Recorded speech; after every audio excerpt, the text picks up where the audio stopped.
आइए देखते हैं नेट प्रेजेंट वैल्यू कैसे कैलकुलेट करनी है। सबसे पहले प्रेजेंट का मतलब क्या है कि जो पैसा हम आज से 1 2 3 साल बाद जाकर कमाएंगे उसकी आज कितनी वैल्यू है। ठीक है, मान लीजिए कि आज मैं किसी प्रोजेक्ट में 5 लाख रुपए लगा रही हूँ और वो प्रोजेक्ट मुझे पहले साल जो है कोई रिटर्न नहीं दे रहा, दूसरे साल 1 लाख, तीसरे साल 50,000, फोर्थ ईयर 70,000 इस तरह से रिटर्न दे रहा है।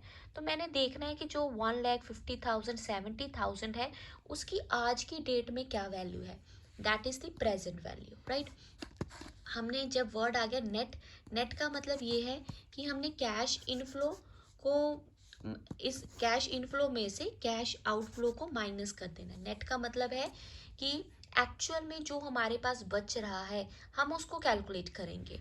सो net present value is equal to the present value of cash inflow minus cash outflow. इसमें भी ना ये जो कैश आउटफ्लो लेने हैं ये भी हमने लेने हैं present value of cash outflow, right? So net present value is equal to present value of cash inflow minus present value of cash outflow.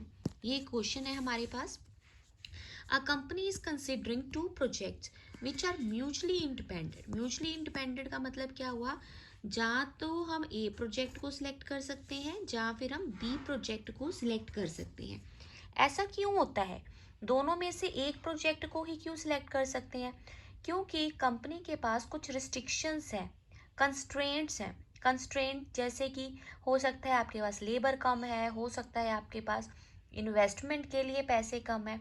तो उस कंस्ट्रेंट के चलते हुए आप दोनों प्रोजेक्ट को एक ही टाइम पर सिलेक्ट नहीं कर सकते। आपने दोनों में से एक प्रोजेक्ट को सिलेक्ट करना है, राइट। सो ये मेरे पास क्वेश्चन है। अच्छा, एक बात और, the overall cost of capital of the company is 10%। मतलब कि company cost of capital, capital का मतलब है कंपनी ने जो पैसा लगाया है, चाहे वो मार्केट से उठाया है, वो पैसे का कितना खर्चा आ रहा है। मान लो कंपनी ने डेट इशू किए, उसने जो है शेयर इशू किए, ठीक है, तो उसके ऊपर कुछ वो रिटर्न भी दे रहा है ना, वो रिटर्न कंपनी के लिए कॉस्ट हो जाएगी, right. So cost of capital दी है। कॉस्ट ऑफ कैपिटल क्यों दी है?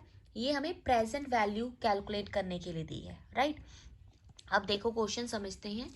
इन्वेस्टमेंट रिक्वायर्ड, दो प्रोजेक्ट है हमारे पास, project A, project B. Project A में कहते 1,40,000 चाहिए और प्रोजेक्ट बी में हमें कितने चाहिए, 90,000 चाहिए, ठीक है। और कैश इनफ्लो बताया है, 5 सालों के इनफ्लो बताया है। इसका मतलब ये दोनों ही प्रोजेक्ट 5 साल चलेंगे। प्रोजेक्ट ए में आप आज 1,40,000 रुपीज़ लगा रहे हो तो ये हमें पहले साल में कोई रिटर्न नहीं दे रहा, ठीक है। ये देखो ये ब्लैंक है, कोई रिटर्न नहीं। अगले साल भी कोई रिटर्न नहीं। थर्ड ईयर में जाकर 1,00,000 देगा, फोर्थ ईयर में 50,000 और फिफ्थ ईयर में 70,000 देगा, राइट। प्रोजेक्ट बी की बात करें, पहले साल में कोई रिटर्न नहीं है, दूसरे साल में 40,000, फिर 50,000, फिर 50,000, फिर 20,000, इस तरह से हमें रिटर्न आएंगे। हमने क्या करना है, ये जो कैश, ये सारे हमारे पास क्या गिवन है, कैश इनफ्लो, ठीक है।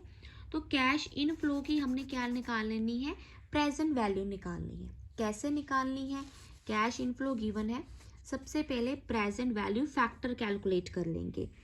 प्रेजेंट वैल्यू फैक्टर का मतलब ये है कि आज जो 1 रुपया कमाएंगे, अगर उसको मैं 10% के ऊपर डिस्काउंट कर दूं तो मुझे कितना रिटर्न आएगा।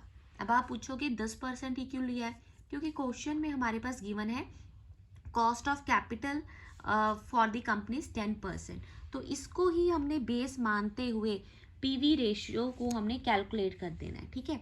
तो PV ratio will be, first year में होगी 0.909, सेकेंड ईयर में है 0.826, थर्ड ईयर में है 0.751, फोर्थ ईयर में है 0.683 एंड फिफ्थ ईयर में है 0.621। इन शॉर्ट इसका मतलब ये है कि जो आज मैं 1 रुपया कमाऊंगी उसकी 1 साल के बाद वैल्यू 90 पैसा रह जाएगी, 2 साल के बाद 82 पैसा, और 3 साल के बाद 75, 4 साल के बाद 68 पैसा। इस तरह से वैल्यू जो है रुपए की डिक्रीज होती जाएगी, राइट। अब हम निकाल लेते हैं present value of cash inflow from the project A. कैसे निकालना है? प्रेजेंट वैल्यू फैक्टर को इसके यहाँ जो कैश इनफ्लो गिवन है उसके साथ हमने मल्टीप्लाई कर देना है, राइट।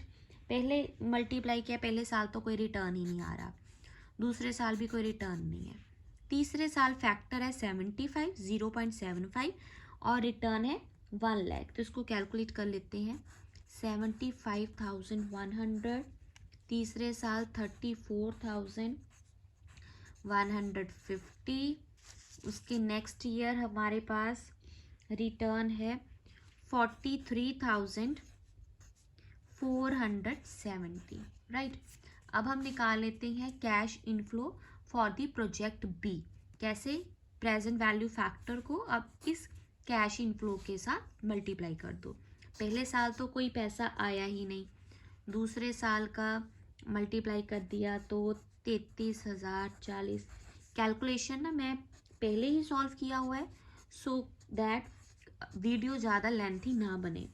अगर कुछ भी कैलकुलेशन समझ नहीं आती तो आप मुझे मैसेज लिख सकते हो, मैं उसका आपको रिप्लाई कर दूंगी, ठीक है। ये मैंने मल्टीप्लाई कर दिया। इसका मतलब मैं समझा देती हूँ। 5th ईयर में प्रोजेक्ट बी आकर आपको 20,000 रुपया रिटर्न देगा, जिसकी आज वैल्यू 20,000 है, लेकिन 5 साल के बाद वो 20,000 12,000 के इक्वल रह जाएगा। ऐसे ही होता ना।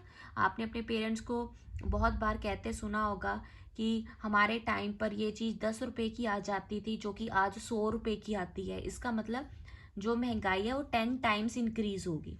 वही चीज़ है। 5th ईयर में आपको कोई प्रोजेक्ट अगर 20,000 रुपया दे रहा है, इसका मतलब सिर्फ आज की डेट में उसकी कीमत 12,000 है, राइट। सो हमने प्रेजेंट वैल्यू कैलकुलेट कर ली। अब ना इनका टोटल कर देते हैं। तो टोटल आ गया 1,52,720, and this side the total will be 1,17,160, ठीक है। अब ये है हमारे पास, हमें चाहिए ये फॉर्मूला लगाना हमने, है ना, present value of cash inflow. तो प्रोजेक्ट ए में present value of cash inflow हमारे पास आई है, दैट इज द 1,52,720। मैं यहाँ लिख देती हूँ 1,52,720 माइनस कर देते हैं present value of cash outflow. अगर मैं आज की डेट में किसी प्रोजेक्ट में 1,40,000 लगा रही हूँ तो प्रेजेंट वैल्यू 1,40,000 ही होगी, ठीक है। तो 1,40,000 को माइनस कर दो, ठीक है।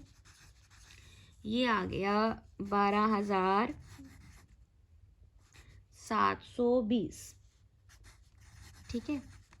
अब प्रोजेक्ट बी प्रेजेंट वैल्यू कितनी है? 1,17,160, 1,17,160 माइनस कर दो, क्या आउटफ्लो कितना मेरा? 90,000, ठीक है। तो मेरे पास नेट वैल्यू कितनी आ गई? 27,160। अब आप मुझे बताओ, एक प्रोजेक्ट आपको 12,720 रुपये रिटर्न दे रहा है, बी प्रोजेक्ट आपको रिटर्न दे रहा है 27,160, 27,160। तो आप दोनों में से कौन सा प्रोजेक्ट एक्सेप्ट करोगे? ऑब्वियसली वो प्रोजेक्ट जो कि आपको ज़्यादा रिटर्न दे रहा है। तो मैं यहाँ पर प्रोजेक्ट बी जो है उसको सिलेक्ट करूँगी। This is most important method. इस मेथड में अगर आपको कोई भी प्रॉब्लम है, then you are free to message me, I will give you reply. Don't forget to subscribe Commerce Point. Thank you everyone.